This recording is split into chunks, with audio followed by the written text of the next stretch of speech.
Games Plus Arcade tersedia hanya di RCTI Plus Super App. Mainkan sekarang.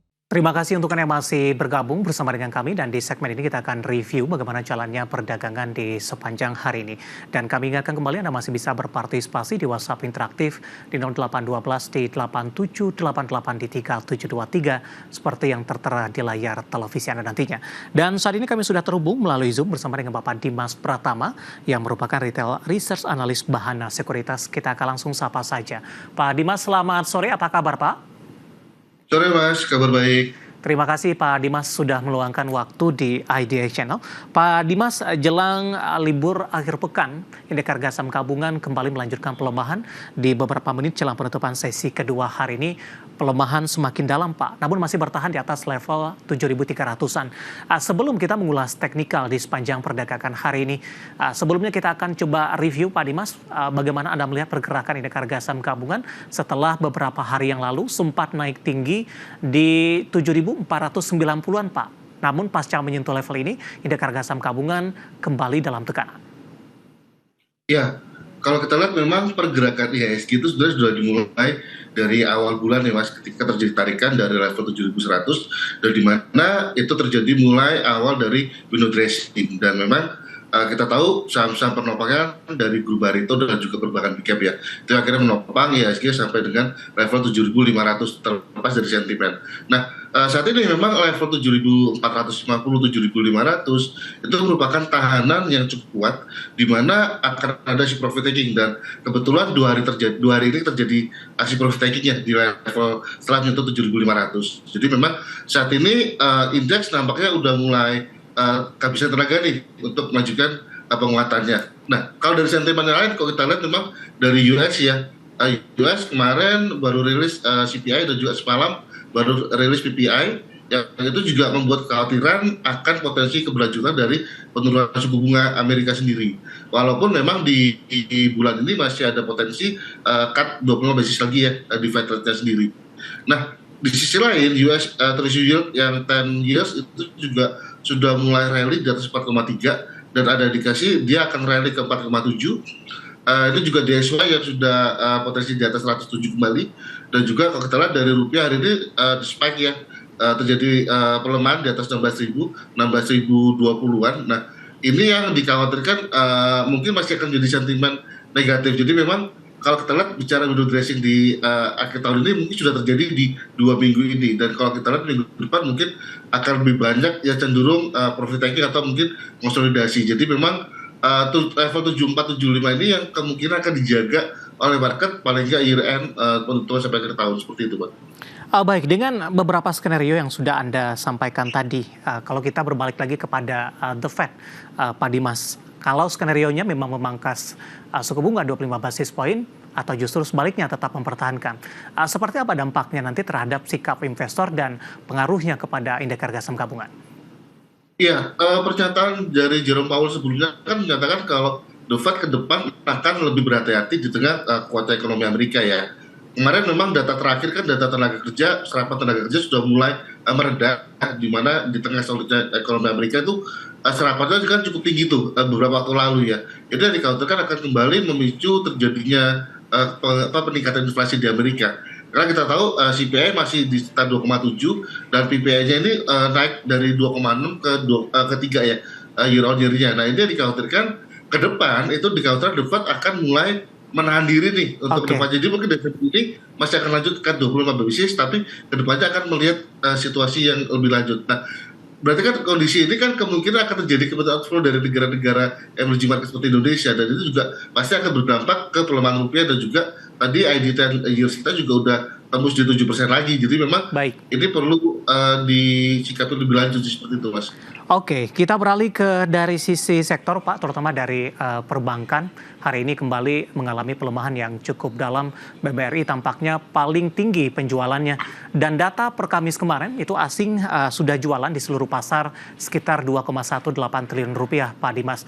Anda melihat posisi asing seperti apa? Kemudian dampaknya nanti terhadap keberlanjutan momentum window dressing di Desember ini Pak Dimas. Kalau dari pergerakan perbankannya sendiri ya, kalau kita lihat memang kan kekhawatiran pelambatan ekonomi yang masih akan berlanjut ke depannya, seiring dengan kemungkinan The Fed mulai menahan penurunan suku bunga, dan itu juga dari dalam negeri kalau kita lihat BI masih mempertahankan level 6%, dan juga itu kan sebenarnya mengantisipasi capital outflow yang terjadi. Jadi bukan tidak mau untuk menurunkan suku bunga, tapi karena capital outflow yang semakin deras itu yang membuat mau nggak mau BI menahan level suku bunga, dan juga untuk paling ST lah. Nah, untuk saat ini memang perbankan big cap menjadi sasaran penjualan ya, di tengah ekonomi Amerika yang kuat, mungkin akan terjadi kembalikan capital outflow ke US lagi. Nah, untuk saat ini memang untuk perbankan big cap-nya, untuk BBRI, critical level yang harus dijaga itu adalah potensi di 4150. Kalau itu terjaga, ada potensi balik lagi, dia akan bermain di range antara 4150 sampai dengan 4450.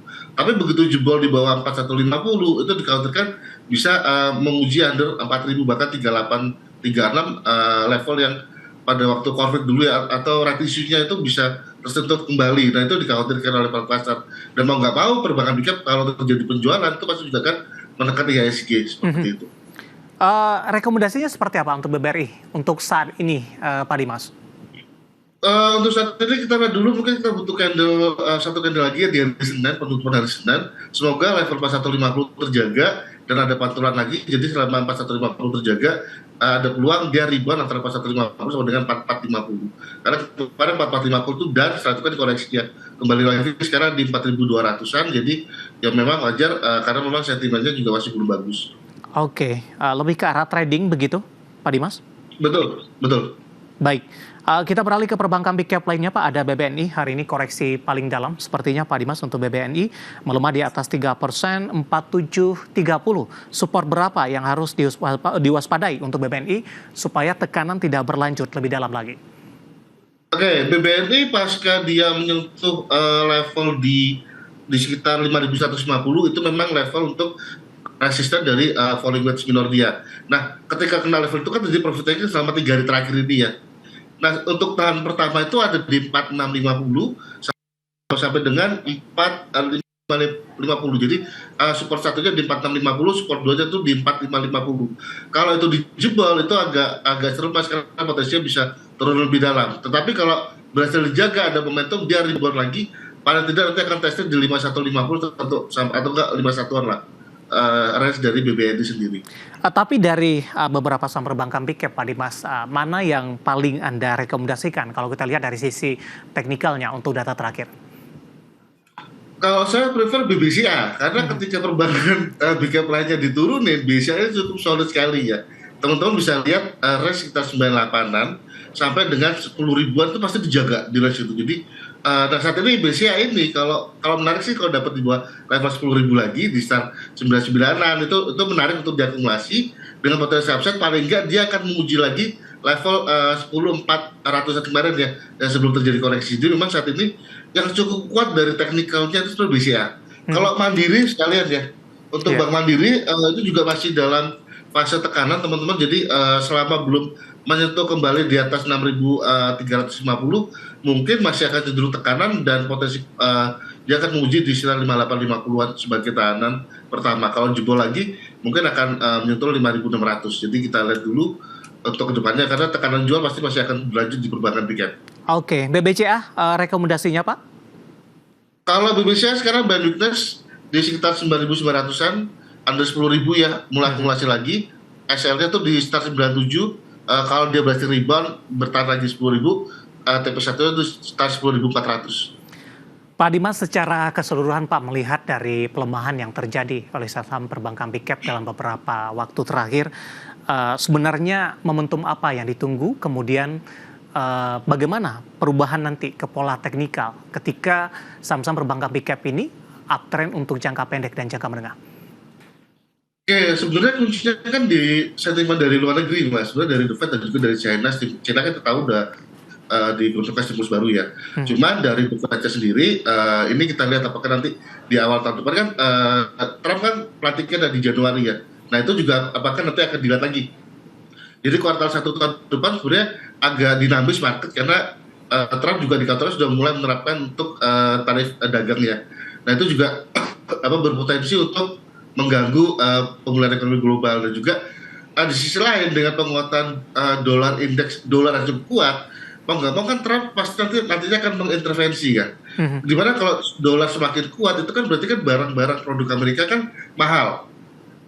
Mau nggak mau dia harus melemahkan. Nah ini yang dinantikan sebenarnya di level berapa? Karena kalau sekarang kan DXY kan menguat ya di atas 107, bahkan bisa potensi rally ke 110-an. Nah, ini kapan nih Trump akan melemahkan dolar, dan kalau itu terjadi itu juga akan impactnya juga ya mungkin akan sedikit ini ya baik lah. Dan suku bunga, nah ini harapan suku bunga nih, karena kalau investor meminta imbal hasil lebih tinggi, sekarang US 10-nya kan di 4,3an ya, ada indikasi 4,7 karena level 4,7 kemarin itu level kritikal. Kalau dijebol 4,7 dia bahkan bisa ke 5,3. Baik. Nah itu bukan di atas dari Fed rate sendiri. Mau nggak mau nanti dikhawatirkan kalau tembus 4,7 itu akan kembali investor minta imbal hasil lebih tinggi. Nah itu yang dikhawatirkan seperti itu. Baik, analisis dari indeks harga saham gabungan kemudian juga saham-saham perbankan big cap yang hari ini lagi-lagi menjadi pemberat untuk indeks harga saham gabungan. Pak Dimas, kita akan jeda terlebih dahulu, nanti kita akan lanjutkan, nanti kita akan coba lihat saham-saham pilihan dan juga update penutupan indeks harga saham gabungan sesi kedua, dan tampaknya pelemahan dalam masih terus berlanjut. Nah pemirsa, kami akan segera kembali sesaat lagi.